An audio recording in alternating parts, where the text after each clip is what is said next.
Isang bride, isang kasal na dapat ay puno ng saya, ng excitement, at ng mga pangarap tungkol sa hinaharap.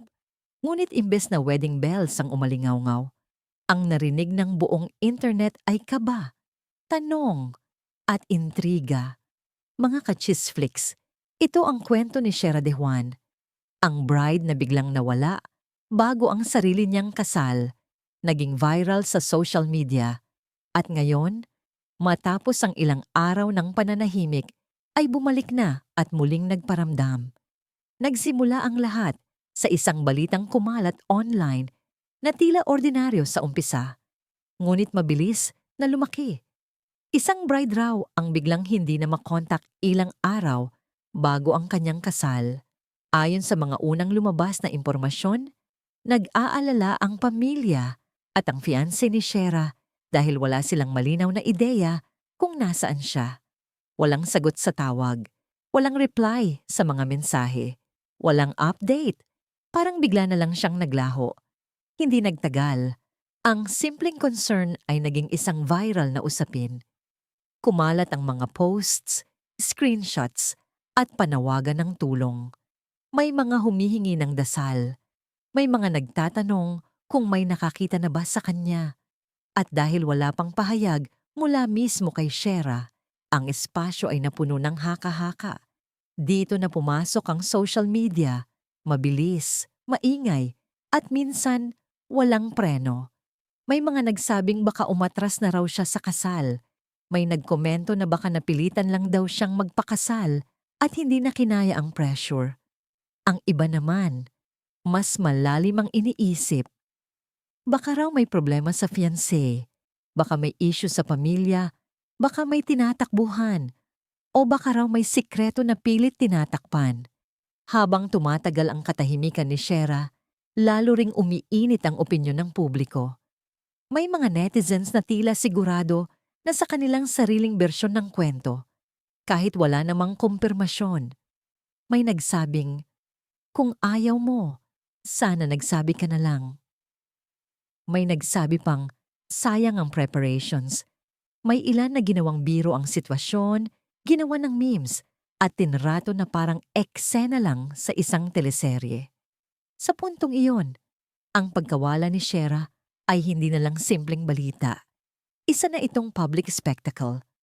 Ngunit sa gitna ng lahat ng ingay, isang mahalagang bagay ang tila nakalimutan ng marami. Tao si Shera De Juan. Hindi siya karakter sa pelikula. Hindi siya content na pwedeng i-scroll, i-judge at kalimutan kinabukasan.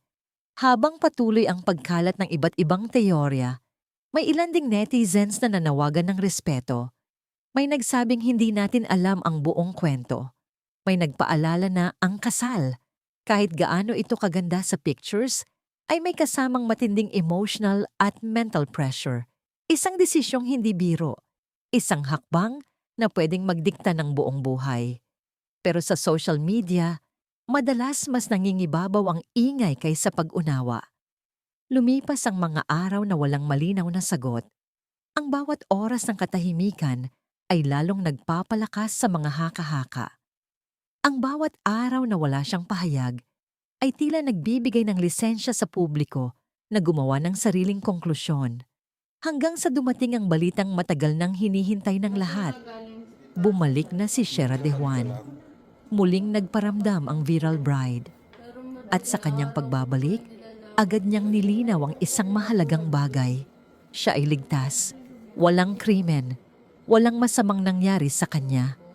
Ngunit hindi rin niya itinanggi na may mabigat siyang pinagdadaanan sa panahong iyon. Hindi man detalyado ang lahat ng kanyang sinabi. Malinaw ang punto. May mga sandali sa buhay na kailangan mong huminto, umatras, at mag-isip. Kahit pa hindi ito naiintindihan ng ibang tao, sa kanyang pagbalik, ramdam ang bigat ng sitwasyon. Isang babaeng biglang ginawang sentro ng pambansang usapan ng personal na krisis. Isang bride na imbes na iniintindi ay agad hinatulan. Isang tao na piniling manahimik at dahil doon, mas lalo pang pinalaki ang kwento tungkol sa kanya. Doon napagtanto ng marami kung gaano kalupit minsan ang social media. Isang desisyon na personal, ginawang pampublikong debate. Isang katahimikan, binigyan ng malisyosong kahulugan. Isang babae, hinubaran ng karapatang maging pribado. Matapos ang kanyang pagbabalik, kapansin-pansin ang biglang pagbabago ng tono online. Ang mga dating maingay manghusga, tila natahimik. Ang mga dating todo haka-haka, biglang nagsabing, "Huwag na lang tayong mangialam." Ang mga dating mapanlibak, ngayon ay nagpaalala ng mental health at empathy. Ngunit ang tanong, kung hindi bumalik si Shera agad, hanggang saan kaya umabot ang panghuhusga? Ang kwento ni Shera De Juan ay hindi lang kwento ng isang bride na nawala. Isa itong salamin ng kung paano tayo bilang netizens humawak ng viral na issue. Kung paano natin kayang bumuo ng kwento kahit kulang ang impormasyon. Kung paano natin nakakalimutang may totoong taong nasasaktan sa likod ng bawat post at comment. Hindi lahat ng nangiti sa prenup photos ay nangangahulugang handa na ang puso. Hindi lahat ng kasal ay fairy tale. At higit sa lahat, hindi lahat ng katahimikan ay drama. Minsan, ang paglayo ay hindi pagtakas. Minsan, ito ay isang paraan para iligtas ang sarili. Mula sa pressure, mula sa expectations, at mula sa bigat ng desisyon na hindi basta-basta. Sa huli, ang mahalaga ay ito. Bumalik si Shera De Juan, ligtas, at may lakas ng loob na humarap muli sa publiko kahit alam niyang may mga taong patuloy pa ring huhusga. At sana, sa halip na tsismis, ay magsilbi itong paalala sa ating lahat na bago tayo mag-share, mag-comment o maghusga, isipin muna natin kung ano ang maaaring maramdaman ng taong nasa gitna ng kwento. Siguro, opo, pero sobrang masaya sa puso namin. Parang nabunutan ng tingin ko. Opo, kasi, opo, mag-3 weeks na nga siya sa Wednesday. Kaya, kaya po, hindi namin talaga alam. Bakit kwento? Paano mo nalaman sir? Ano nangyari kanina? Actually, nung umaga, nag-break out pa ako ng umaga na parang iyak pa ako. Parang, inano ko na, Lord, anong gagawin ko? Anong oras tumawag sir? Tapos yun, tumawag siya siguro, mga 9:30. So, tumawag siya dun sa number niya na, yung number niya na naiwan sa bahay. Oo. So, hello lang siya ng hello. So, parang boses ni Mahal ko. Bilang nag-cut yung line. Siguro hindi niya marinig kasi yung phone niya sira. So, ngayon ginawa ko, hindi lang po yung cellphone ng father ko. Tinawagan ko siya. So, pagkatawag ko, doon na, yung narinig siguro niya yung boses ko, iyak na siya ng iyak. So, sabi ko, ay, yung ginawa po namin, hindi ko rin po agad kami ng station 5. Alright. Anong sabi niya sir? Ano lang po, hindi siya actually kapagkwento. Ang sabi niya lang po, parang nakatakas siya ganyan, tapos may tumulong sa kanya. Nakatakas siya saan? Yun po ang hindi ko talaga tinanong malinaw. Kasi sabi sa amin, tinatanong sa kanya na siya. Okay. Sir, anong kwento? Paano siya nawala? Umalis? Paano? Ano pa ma'am, hindi pa kami makakapag-tigil po ng kanilang details. Kasi po, iniimbestigan pa po ng UCPD at the same time sila yung season of police po. Okay. So, kumbaga yung, siyempre may mga na-share na siya sa mga kapulisan natin na binabalidate pa rin po. Okay. Pero sa mga issue ng news, ano ba pwede iba kami sa amin sa nadalagdag sir? Siguro po ang mababagi lang namin na hindi siya, nakapunta po talaga siya dun sa pagbibilan niya na initially. Pero Pagbibilan niya, sir, na? ng sapatos initially, Alright. nakarating siya doon but hindi siya nakahanap kaya ang ginawa niya, lumipat siya ng ibang mall. Okay. So doon na yung nangyari na naikinuwento niya na hindi pa po namin talaga. Paglipat niya ng ibang mall sir, Doon na po nangyari yung po sa pagsakay niya. May nangyari na nangyari na hindi pa po namin pwede. Kasi hanggang makarating na siya dito.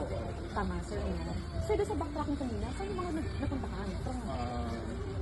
Hindi masyadong klaro sa amin ma'am eh. Yung mga pumapasok lang sa ano niya ma'am eh. Yung mga naalala niya lang ng lugar. Yun Ano lang. yung mga naalala niyo sir? Yung mga waiting shade ko, Bumaba siya sir na... yung mga tinuluyan niya Sir, habang sorry, lalakad. bumaba siya ng bus? At tapos hindi po. Simula po nung simula daw siya nung nagamalay na nasa kalsada na siya.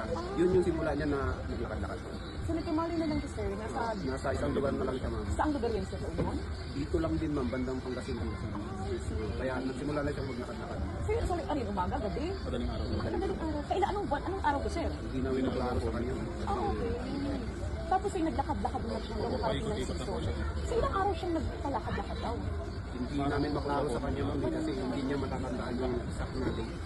Kasi ang natatandaan lang niya umaga, gabi, ganun lang, hindi niya. So, kanina na lang yung umaga, sir, na alala na ito yung kanyang phone number, tawagan. Hindi ma'am kasi yung yung tao po na hiningaan niya ng tulong is parang nakakawig sa tatay namin kaya parang gumaan yung Lalaki. Opo, gumaan yung pakiramdam niya nakausapin kasi sobrang nahihayin. So, possible sir na kanina nilang naalala kung sino siya.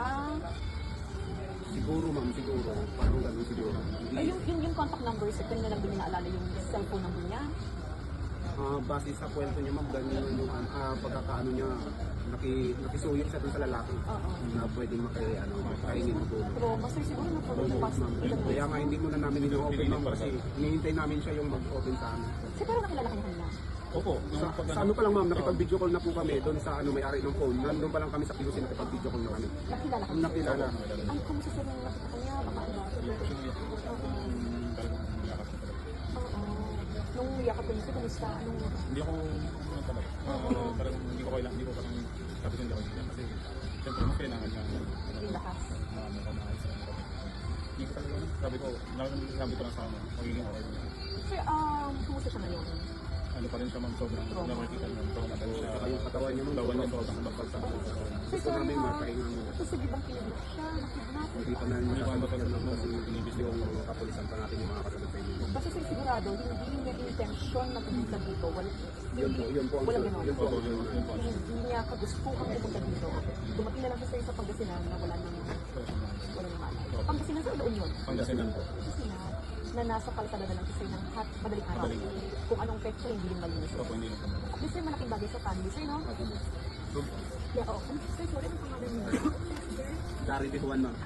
Ako po yung Sir, kuya. thank you so much po. Thank you. God bless po. Salamat po.